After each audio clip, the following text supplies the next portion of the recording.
Hello दोस्तों, तो कैसे हैं आप सब। आइए आज हम पढ़ते हैं संख्याओं के बारे में। किसके बारे में पढ़ेंगे? संख्याओं के बारे में पढ़ेंगे आज हम। संख्या क्या है, संख्या को कितने भागों में मुख्य रूप से बांटा गया है, कैसी कैसी संख्याएं होती हैं। देखो, संख्या मुख्य रूप से दो भागों में विभाजित की गई। संख्या को कितने भागों में बांट दिया? दो भागों में। कौन कौन सी? एक तो होती है वास्तविक संख्या, एक तो वास्तविक संख्या, और दूसरी होती है अवास्तविक संख्या। तो चलिए आज हम इनकी जानकारी देते हैं आपको कि वास्तविक संख्या क्या है और अवास्तविक संख्या क्या है। दोस्तों, तो ये दो प्रकार की संख्या होंगी, वास्तविक और अवास्तविक। अवास्तविक संख्या, अवास्तविक संख्या। तो अब देखिए, हमारे जो दैनिक जीवन में उपयोग में आती हैं वो अवास्तविक संख्या हमारे जीवन में प्रयोग में नहीं आती है। दोस्तों, ये अवास्तविक संख्या का हमें कोई काम ही नहीं पड़ता, ये हमारे व्यवहार में इसका कोई प्रयोग नहीं होता। किसका? अवास्तविक का। ये संख्या आती कैसे है? इस तरीके से लिखी जाती है, जैसे √-5, √-10, √-6, √-7, इस तरीके से। यानी ये अंडर रूट में भी आएंगी और माइनस में भी आएंगी, ताकि इनका ना ही तो कोई वर्गमूल निकाला जा सके, यानी इनका कोई स्थायी मान नहीं होता। दूसरा, वास्तविक संख्या, ये हमारे व्यवहार में प्रयोग में लाई जाती है। दोस्तों, इनका सर्वाधिक प्रयोग होता है हमारे। किसका? वास्तविक संख्याओं का ही हमें काम पड़ता है, हमारे दैनिक जीवन में इन्हीं का प्रयोग होता है। तो ये वास्तविक संख्या भी दो प्रकार की होंगी, एक तो परिमेय और एक अपरिमेय। वास्तविक संख्या भी कितने प्रकार की हो जाएंगी? दो प्रकार की होंगी, एक तो परिमेय संख्या और दूसरी हो जाएगी आपकी अपरिमेय संख्या। अपरिमेय संख्या। तो ये वास्तविक संख्या जो है दो प्रकार से, दो भागों में बांटा गया है इस वास्तविक संख्या को। संख्या मूल रूप से दो भागों में, एक तो वास्तविक और एक अवास्तविक। अवास्तविक हमारे जो व्यवहार में, हमारे दैनिक जीवन में इसका कोई प्रयोग नहीं होता। किसका? अवास्तविक का, क्योंकि इनका कोई मान फिक्स नहीं है। दूसरा, वास्तविक संख्या, ये हमारे व्यवहार में काम आती है वास्तविक, और ये भी दो भागों में बांट दिया, परिमेय संख्या और अपरिमेय संख्या। अब बात करते हैं हम कि परिमेय संख्या क्या है। परिमेय और अपरिमेय की बात करते हैं। तो देखो, परिमेय संख्या जो है, अपरिमेय भी हमारे व्यवहार में बहुत कम काम में आती है। ठीक है?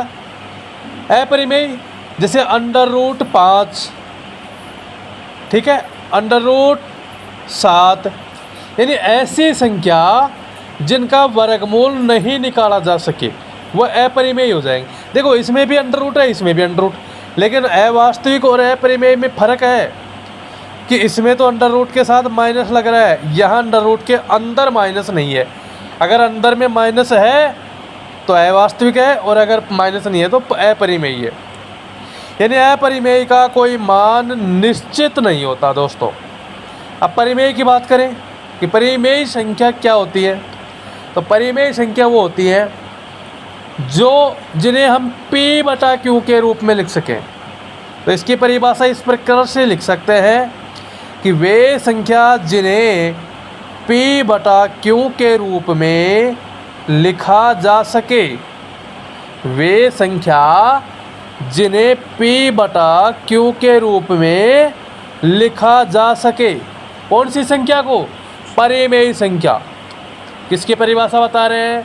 परिमेय की, कि वे संख्या जिन्हें P/Q के रूप में लिखा जा सके, जहाँ Q बराबर 0 नहीं हो।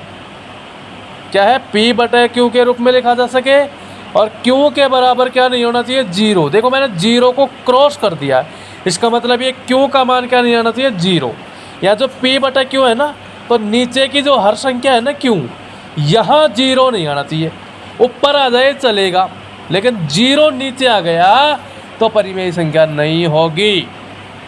और क्या है, q के बराबर 0 नहीं हो, तथा p व q दोनों सह अभाज्य हों। ये दो शर्त हैं इसमें परिमेय कि एक तो वो p बटे q के रूप में लिखा जा सके, जहाँ q का मान 0 नहीं हो, और p व q दोनों क्या होने चाहिए, p व q दोनों क्या होने चाहिए, सह अभाज्य हों। अब ये सह अभाज्य क्या होता है ये भी बताएंगे। अब यहाँ जो p और q, ये दो जो वर्ड्स आए हैं, ये p और q कोई संख्या, हम अनुमानित संख्या लेंगे, जहाँ ये दोनों क्या होने चाहिए, पूर्णांक होने चाहिए। क्या होने चाहिए, पूर्णांक। p और q दोनों क्या है, यहाँ पे पूर्णांक हैं। तो ये आपकी परिमेय संख्या की परिभाषा हो गई। अब यह पूर्णांक क्या है, पूर्णांक ऐसी संख्या जिसमें माइनस की भी संख्या आ सकती है और प्लस की भी आ सकती है। तो माइनस और प्लस की दोनों संख्या पूर्णांक में आती है, ठीक है ना भाई, धनात्मक और ऋणात्मक दोनों। तो आप यहाँ नोट लगा के लिख सकते हैं, इसको नोट डाल के इसका पहचान लिख सकते हैं कि वे संख्या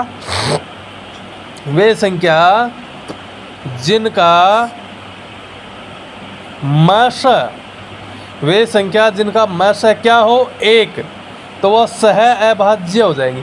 अब यहाँ जो शब्द है ना सह अभाज्य, तो सह अभाज्य क्या होता है, जिनका में से 1 आ जाए। भाई हम जब संख्या आएंगी 2, 3, 4 कितने भी, तो उनका में से अगर 1 आ जाए, यानी उभयनिष्ठ गुणनखंड HCF, में से का मतलब होता है HCF, अगर उनका एक में से आए, HCF 1 आए, तो क्या होंगी, वो सह अभाज्य संख्या होंगी। समझ गए ना, मतलब वो आपस में एक दूसरे से नहीं कटे, इसका मतलब ये है भाई आपस में एक दूसरे से नहीं कटे, वह सहभाज्य हो जाएंगे। तो संख्या दो प्रकार की, वास्तविक अवास्तविक। अवास्तविक हमारे कोई काम नहीं आती, वह वास्तविक आती हैं। वास्तविक दो प्रकार की, परिमेय और अपरिमेय। अपरिमेय का कोई मान स्थायी नहीं होता है, इनका वर्गमूल पूरा नहीं निकलता है, तो ये अवास्तविक हो जाएंगी, अंडर रूट में आएंगी, वे अपरिमेय हो जाएंगी। परिमेय जिन्हें p बटे q के रूप में लिखा जा सके और q का मान 0 नहीं हो, और p और q दोनों क्या हो, सहअभाज्य। सहअभाज्य का मतलब समझ गए, में से कितना आना चाहिए, सहअभाज्य मतलब में से कितना है, 1, यानी HCF 1 आए। दूसरा आप इसमें नोट लिख सकते हैं, एक इसमें पूर्णांक भी आया है। एक शब्द हमने दिया है पूर्णांक। तो पूर्णांक क्या होता है, जिसमें ऋणात्मक और धनात्मक दोनों ही मान होते हैं, यानी माइनस और प्लस की दोनों ही संख्या होती है, वह पूर्णांक होता है। तो इसमें लिख सकते हैं हम कि वे संख्या जिनमें धनात्मक व ऋणात्मक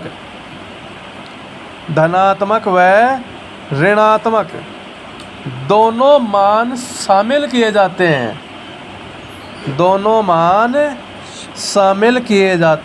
हैं, वो क्या कहलाता है, पूर्णांक संख्या होती है। ठीक है ना, ये कुछ संख्या है जैसे पूर्ण संख्या, प्राकृत संख्या, पूर्णांक संख्या, तो ये आपने 6ठी 7वीं में 5वीं क्लास में भी पढ़ लिया होगा। ठीक है ना, तो पूर्णांक में धनात्मक और ऋणात्मक दोनों ही मान आते हैं, तो वो क्या हो जाएगा, पूर्णांक हो जाएगी दोस्तों। तो ये आपकी संख्या होगी। जैसे एग्जाम्पल हम लें, -3, -2, -1, 0, 1, 2, 3, 4, ये अनंत तक ऐसे चलती रहेंगी। ठीक है ना। अब इसमें देखो माइनस की भी आ गई और प्लस की भी आ गई। अब इनको आप संख्या रेखा पर प्रदर्शित कर सकते हो। पूर्णांक संख्या को संख्या रेखा पर इसी तरीके से प्रदर्शित करेंगे, नंबर लाइन पर। ठीक है ना। अब कुछ और संख्याओं की बातचीत कर लेते हैं हम। जैसे सम संख्या, सम और विषम तो सुना है ना आपने, पढ़ा भी होगा। छोटी छोटी तीसरी चौथी क्लास में ये सिखा दिया जाता है, सम संख्या विषम संख्या। तो क्या होती है सम संख्या? सम और विषम ये दो प्रकार की संख्या होती हैं, एक तो सम और एक विषम।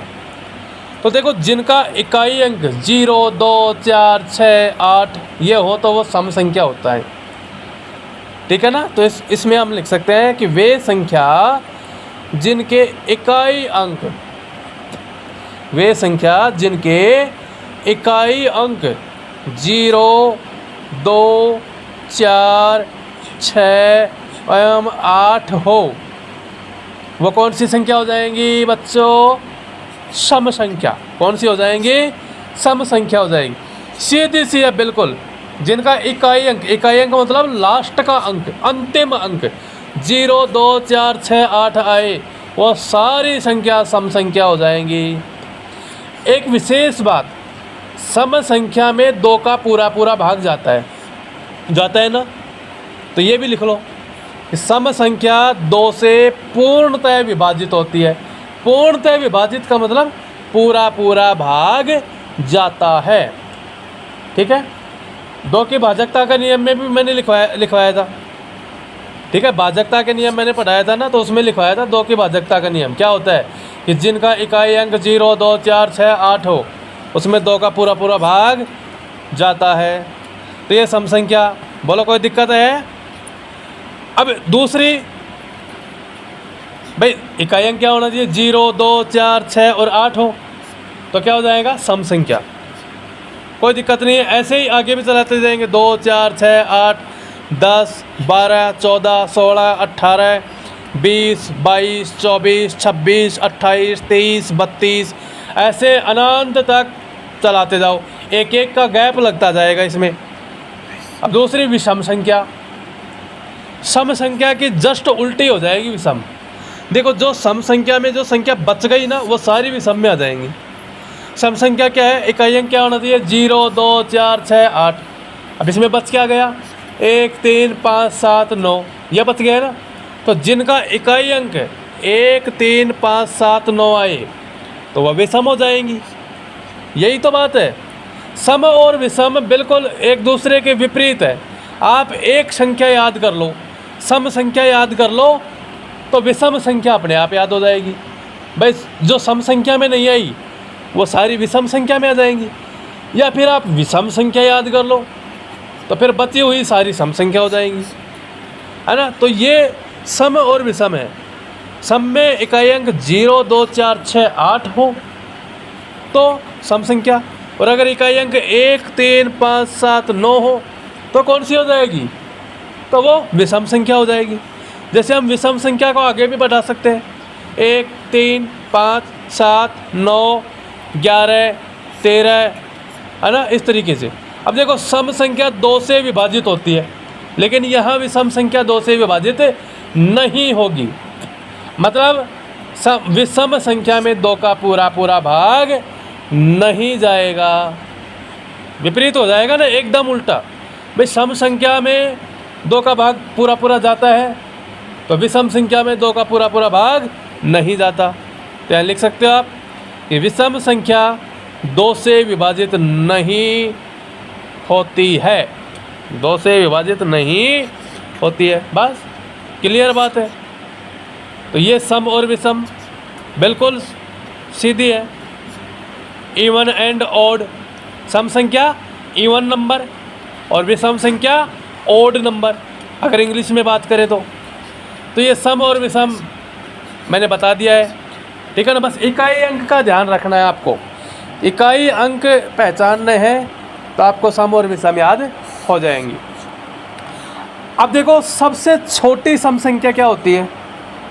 सबसे छोटी सम संख्या क्या होती है? देखो, 0 तो है ना तो सम होगी और ना ही विषम होगी, क्योंकि 0 का तो कोई मान ही नहीं होता। तो सबसे छोटी क्या होगी सम संख्या? 2। क्या होगी? 2। सबसे छोटी सम संख्या 2 होगी। और सबसे छोटी विषम संख्या, विषम संख्या तो 1 हो जाएगी ना। सबसे छोटी विषम संख्या क्या हो जाएगी? 1 हो जाएगी। तो आपको ये भी ध्यान रखना है कि सबसे छोटी सम संख्या तो 2 होगी और सबसे छोटी विषम संख्या 1 होगी। और 0 का मान कुछ नहीं होगा, क्योंकि 0 ना ही तो सम संख्या होगी और ना ही विषम संख्या होगी। तो ये आपकी संख्याओं की जानकारी मैंने आपको बताई है। अब देखो आगे चलते हैं। भाज्य संख्या। भाज्य क्या होता है? जिसमें भाग जाता है। किसका भाग? यानी वे संख्या जो एक व स्वयं के अलावा अन्य संख्या से भी विभाजित हों, तो वह क्या होंगी? भाज्य संख्या। देखो ऐसी कौन सी संख्या है जिसका भाग सभी में चला जाए तो 1 होगा। 1 का भाग सब में चला जाता है ना, 1 का भाग सब में चला जाएगा, कोई सी भी संख्या हो। और एक स्वयं का यानी खुद का भाग खुद में चला जाएगा। तो 1 का भी भाग चला जाएगा और स्वयं का भी स्वयं में चला जाएगा। इन दोनों को छोड़कर अगर कोई तीसरी संख्या का भाग जाता है तो वह कौन सी संख्या हो जाएगी? भाज्य संख्या हो जाएगी। कौन सी संख्या होगी? भाज्य संख्या। यानी 1 और स्वयं के अलावा अगर अन्य संख्या का यानी तीसरी संख्या का भाग जा रहा है तो भाज्य हो जाएगी। जैसे 4 में कितना का जाता है? 2 का। 6 में 2 और 3 का चला जाता है। 8 में 2 का जाता है, 4 का जाता है। 9 में कितने का जाता है? 3 का जाता है ना, 3 3 9। 10 में कितने का जाता है? 10 में देखो 2 का जाए है ना, और 5 का जाए 10 में। तो 1 और खुद के अलावा और संख्या का भाग जा रहा है ना। 15 में कितने का जाता है? 3 का जाता है, 5 का जाता है। तो ये भाज्य हो गई। अब अभाज्य संख्या। अभाज्य भाज्य की जस्ट विपरीत हो जाएगी। भाज्य यानी भाग जाता है किसका? अन्य संख्या का। अभाज्य यानी भाग नहीं जाता है किसका? अन्य संख्या का। ठीक है ना। तो वे संख्या जो 1 व स्वयं के अलावा किसी भी संख्या से विभाजित नहीं हो वो कौन सी होगी? अभाज्य। यानी इसमें 1 का और खुद का ही भाग जाए वह अभाज्य संख्या होगी। ठीक है। और किसी भी संख्या का भाग नहीं जाए। जैसे 2 है ना, 3 5 7 11 13 17, इनमें किसी भी संख्या का भाग नहीं जाता। यानी ये संख्या किसी के पाढ़े में नहीं आ रही। तो किसी के पाढ़े में नहीं आती है तो अभाज्य हो जाएगी, और किसी के पाढ़े में आती है तो भाज्य हो जाएंगी। ठीक है ना। बिल्कुल शॉर्ट है भाज्य और अभाज्य। तो मैंने अब आपको बताई सम संख्या, विषम संख्या, भाज्य और अभाज्य। अब और थोड़ी सी चर्चा कर लेते हैं। अब मैं आपको बताता हूँ आरोही और अवरोही क्रम के बारे में। आरोही और अवरोही क्रम। एक तो होता है आरोही क्रम, जिसको इंग्लिश में असेंडिंग ऑर्डर बोलते हैं। क्या? असेंडिंग ऑर्डर यानी आरोही क्रम। क्या होता है आरोही क्रम? आरोही क्रम होता है बढ़ता हुआ क्रम। संख्याओं का बढ़ता हुआ क्रम आरोही क्रम होता है। इसको हमें छोटे से बड़े की ओर लिख सकते हैं। यानी छोटे से बड़े की ओर। पहले छोटी संख्या आएगी, उसके बाद उससे बड़ी, उसके बाद उससे बड़ी, ऐसे बढ़ती ही जाएंगी और लास्ट में सबसे बड़ी संख्या आएगी। तो ये हो गया आरोही क्रम। ठीक है ना। आरोही क्रम कैसा होगा? बढ़ता हुआ, छोटे से बड़े की ओर चलता हुआ क्रम क्या होगा? आरोही क्रम। जैसे मैं एक इस डायग्राम के माध्यम से दर्शा सकता हूँ। ये एक डायग्राम है। यहाँ हमने एक छोटी सी लाइन खींची, उसके बाद आएगी एक इससे बड़ी, फिर इससे बड़ी, फिर इसके बाद इससे बड़ी, फिर इससे बड़ी, फिर इससे बड़ी। यानी ये बढ़ते ही जाएंगी ये लाइन। देखो छोटी सी थी शुरू में और लास्ट में फिर ये सबसे बड़ी लाइन आ जाएगी। तो ये आरोही क्रम है। ठीक है ना। ऐसे बढ़ते हुए क्रम में असेंडिंग ऑर्डर जिसको बोलते हैं हम। तो ये आरोही क्रम में समझ में आ गया होगा सभी के, है ना। तो ये हो गया आरोही क्रम। अब इसका दूसरा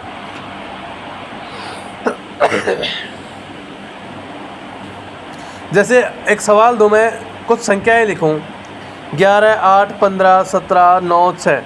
अब इनको आरोही क्रम में लिखें असेंडिंग ऑर्डर में। तो आरोही क्रम में कैसे लिखेंगे? सबसे पहले छोटी संख्या देखो, इसमें सबसे छोटी कौन सी है? 6। बढ़ता हुआ क्रम है ना ये, यानी छोटे से बड़े की ओर। तो छोटी, तो पहली छोटी संख्या कितनी होगी? इसमें 6 है, तो 6 लिख लो पहले। फिर इससे बड़ी क्या है? 8। फिर इससे बड़ी 9। फिर इससे बड़ी 11। फिर इससे बड़ी 15। और लास्ट में सबसे बड़ी संख्या कौन सी है इसमें? 17। तो इस प्रकार से ये असेंडिंग ऑर्डर चलेगा आपका, यानी आरोही क्रम। ठीक है। दूसरा अवरोही क्रम। इस आरोही का जस्ट उल्टा होगा अवरोही। आरोही चलता है बढ़ते हुए क्रम में और अवरोही चलेगा घटते हुए क्रम में। बढ़ता हुआ क्रम और इसका होगा घटता हुआ क्रम, बिल्कुल विपरीत स्थिति होगी। घटता हुआ क्रम, घटता हुआ क्रम मतलब बड़े से छोटे की ओर। क्या होगा? बड़े से छोटे की ओर। कौन सा क्रम हो जाएगा? अवरोही। अवरोह है यानी घटना ही होता है, आरोह है यानी बढ़ना, और अवरोह है यानी घटना। बस ये याद रख लो, बिल्कुल इजी है, कोई दिक्कत नहीं आएगी। अब इसी डायग्राम के माध्यम से हम समझाएं आपको। ये देखो, यहाँ सबसे बड़ी संख्या आ गई, फिर इससे छोटी आएगी, फिर इससे छोटी, फिर इससे छोटी, ऐसे इनका कद हम घटता ही जाएगा और लास्ट में बिल्कुल छोटी से छोटी आ जाएगी। तो आरोही का जस्ट उल्टा हो गया ना। आरोही में पहले छोटी थी, लास्ट में बड़ी थी, है ना, जबकि इसमें पहले बड़ी है और लास्ट में छोटी है। अब इसी संख्या को अगर हम अवरोही में लिखें इसी सवाल को, तो पहले कौन सी संख्या लिखेंगे? सबसे बड़ी संख्या लिखेंगे पहले। कौन सी लिखेंगे? सबसे बड़ी। 17, फिर 15, फिर 11, फिर 9, 8, 6, ऐसे। तो ये आरोही और अवरोही, बढ़ना और फिर घटना। तो आज हमने आपको कुछ संख्याओं की